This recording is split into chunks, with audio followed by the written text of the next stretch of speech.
nice and lovely. Welcome back in the kitchen with Chef Ricardo cooking show. Anyway, today we're just going to give you another quick update and ideas what's going on in the kitchen with me. Today we're going to show you one more time on the schedule, which is really healthy and good for you at home. Right here I have some fresh mint, and all I'm going to do is pop one straight inside of my glass like this and get a few slices of lemon.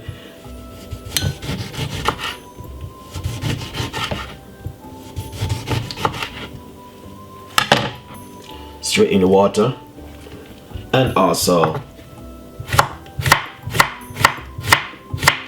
few slices of cucumber straight inside of the water also.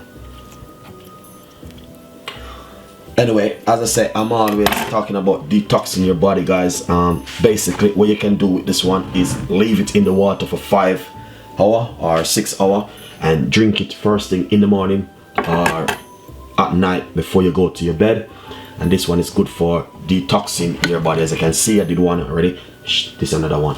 So thank you so much to tune in to Chef Ricardo show, and we will never stop preaching and telling you to detox the body with all these natural ingredients right here. Natural ingredients is the most powerful thing you could ever use in your system, because all of these ingredients do work, and they works really well. Fresh mint and fresh water, fresh cucumber. If you buy a bottle of water, please look at the ingredients before you use it. Thank you so much, and see you next time. And this is from Chef Ricardo cooking show.